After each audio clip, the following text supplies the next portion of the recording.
Here's why nobody is buying your coaching or consulting offer and how to fix it. Now, my name is Michael Keenan. I'm the CEO of growthlego.com, and in this video here, I'm going to be touching not only on my own experience selling my own coaching and consulting products and services over the last few years, but also working very, very, very closely over the last few years with a wide array of coaches and consultants and seeing exactly what it is which separates those who are consistently easily able to pull over well over 50 to 100 plus $1,000 every single month in revenue compared to those who struggle just to sell their course or product or service consistently at all. So we'll get into it here. Now, there's a few things I'm going to be touching on. First and foremost is the problem itself, or more specifically, actually, the type of thinking which leads to the problem of crafting an offer which nobody wants and nobody buys, and how to avoid it. Number two, how to actually craft an offer which people not only want, but will happily spend a lot of money on. And number three, I'll briefly touch on the delivery as well, because I think this is important. It's one thing to craft an offer, but how do you go about delivering that in a way that gets results, but it's also repeatable and scalable, so you can actually grow your business. Cool, let's get started here. So here's what I find. Most coaches and consultants, when they come to thinking about creating an offer, will start by thinking, well, what do I already know how to do? And they'll put that within the constraints of what they think that people might be interested in or what they think that people want.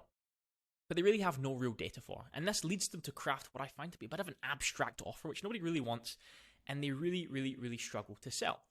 And this is precisely the wrong way, in my experience, of going about things. In fact, when I come to craft offers myself, and I work very closely with coaches and consultants to help them craft their own offers, a saying I heard many, many years ago, which I always keep in mind for this, is sell them what they want, but give them what they need. Now, if we break this saying down, in fact, you may have heard this saying yourself, if we break it down here, the first part of it is we'll sell them what they want. And if you're going to sell your audience, your ideal customers, what they want, you first have to know what it is that they want. And a really good question I've found to actually get to the bottom of what your ideal customers want is to ask yourself, well, what problems are they facing? And make a whole list of the problems that they're facing within the realms of kind of your expertise. And you want to start looking at what are the most pressing problems that they have that they're most likely to want to pay to solve. Because, look, not every single problem is created equally. There's some problems that are rather insignificant that they don't really care about and they probably won't pay to solve. And there's other problems that they will happily pay a lot of money to solve ASAP because it's a really significant pressing problem. And look, if you don't have a great understanding of your audience, because it's one thing if you've been in your audience's position, you've been in your ideal customer's position because you've made the transformation yourself.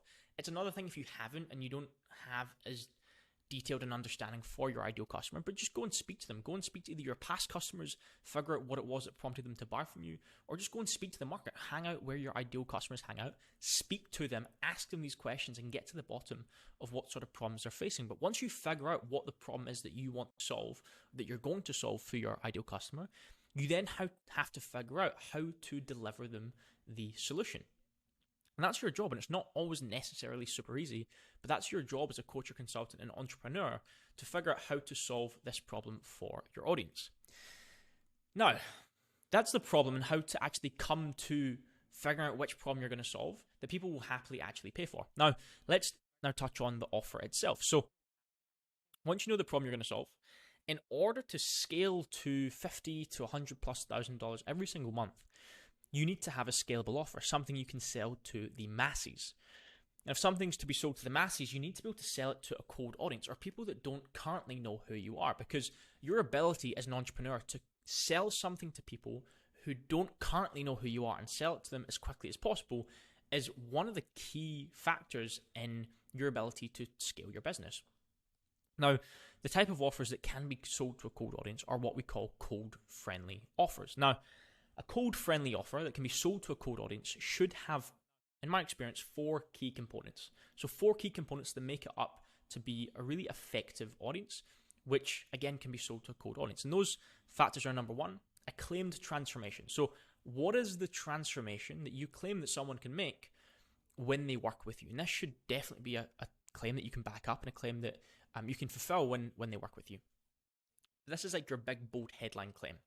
Number 2 is a time frame. So it's one thing to make a claim, but you have to kind of put a time frame around that claim, because a claim with no time frame really isn't a claim at all, right? If you've got an indefinite amount of time to achieve it, then it's not much of a claim, or it's definitely not a significant claim. So we need a defined timeline or time frame. We then need a unique mechanism, and this is really what's going to separate your way of doing things and your offer from anything else that might be out there on the market. Another way I've heard this described is your unique branded solution, your UBS. Essentially what we're doing here is we want to differentiate your offer enough in terms of the way you do things that someone simply cannot compare your offer apples to apples with anything else out there on the market, because what you do is seen as unique.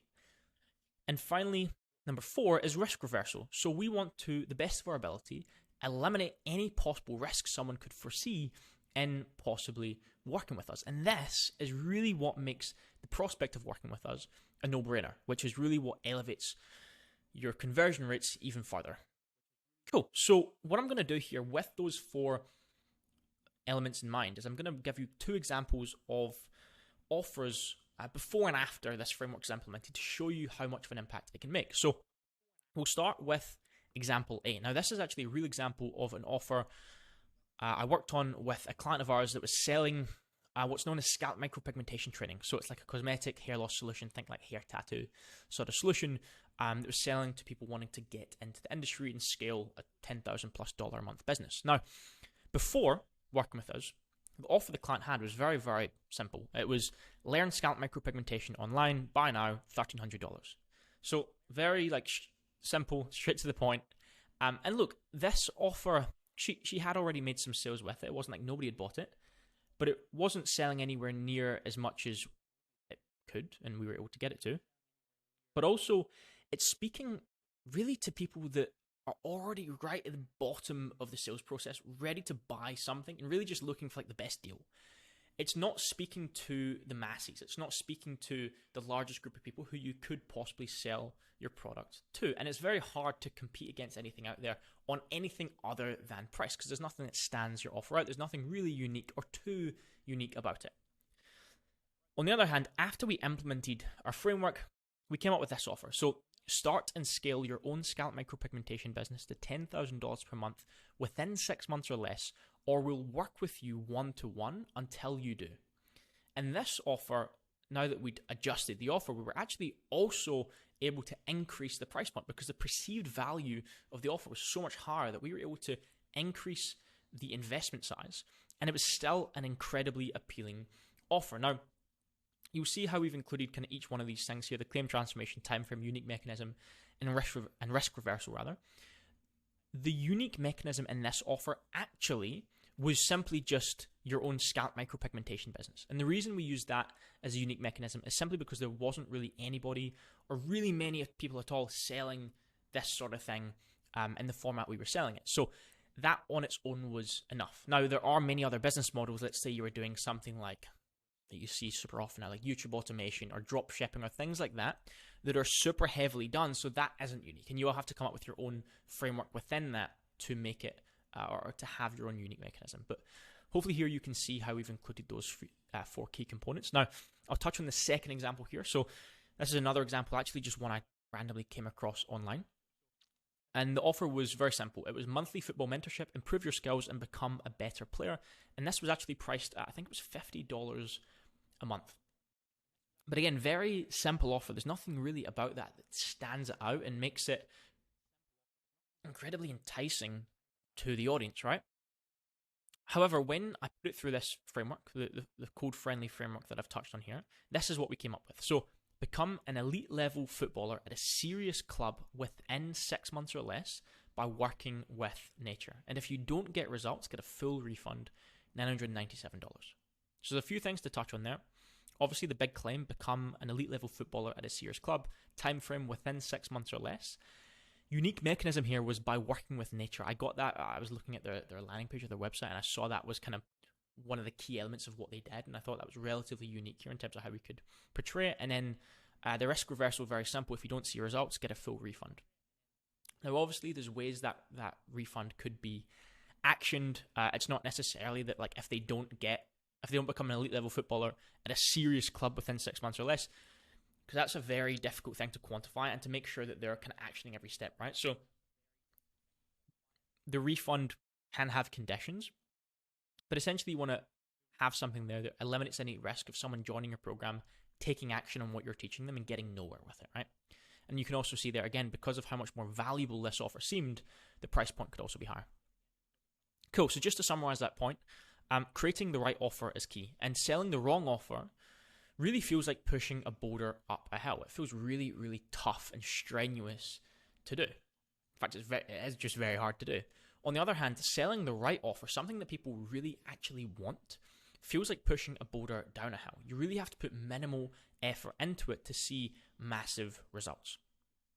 Cool, and then finally, I'll just touch on delivery here.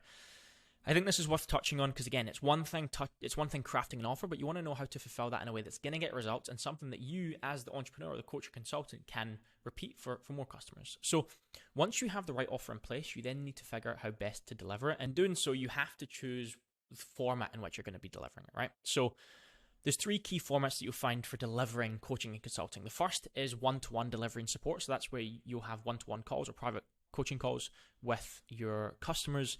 These could be once a week, bi-weekly, monthly, however you decide to do it.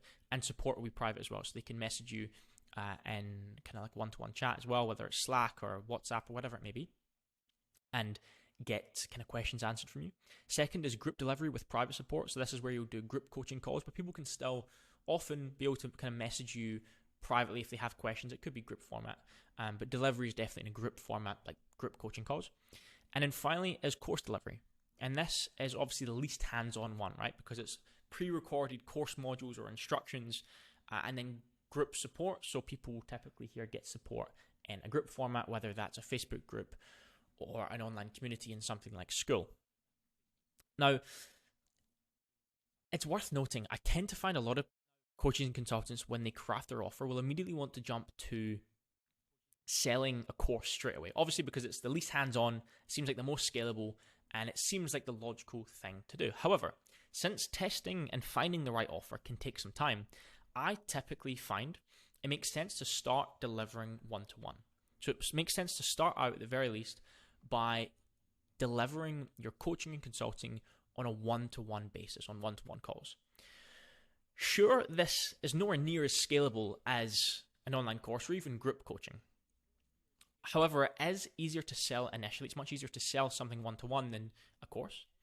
And it's also significantly, more importantly, significantly easier to change based on market feedback as you adjust your offer. Rather than if you crafted an entire online course but then decided nobody wanted to buy it, if you change your offer, you then need to rebuild your course, or at least rebuild a lot of it to make it relevant to the new offer.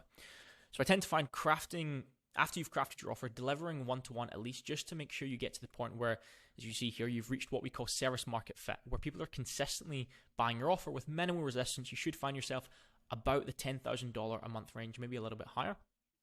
And this is often where it then makes sense to transition into more of a group delivery format. Now, transitioning into an online course is the final step, and it really only makes logical sense when the coach or consultant, which is often going to be you, reaches a point where your time and or bandwidth to deal with kind of more people in your group delivery coaching becomes the main constraint of growth. So when it gets to a point where the bandwidth or your available time becomes really the main or only thing holding you back from growing further, is when it makes sense to turn that into a course or hybrid delivery where you've got recorded modules they can go through and there's kind of group support or group coaching calls and such. That's when it makes sense to make that transition. Cool. So hopefully that makes sense. Just to summarize it all. So first and foremost, when it comes to identifying the problem you're going to solve, you want to think in terms of what do they want and sell them that thing and then deliver them what they need on the back end, rather than simply thinking, well, what do you know how to teach? The second thing is crafting the offer, crafting a code-friendly offer, which includes a claim transformation, time frame, unique mechanism, and risk reversal. And then finally, starting off by delivering one-to-one to make sure that you can get your offer dialed in, reach service market fit, then transition into group delivery, and then finally, when time or bandwidth becomes a main constraint of growth, you can then transition over into course delivery. Awesome. Hope that helped, and I'll see you in the next video.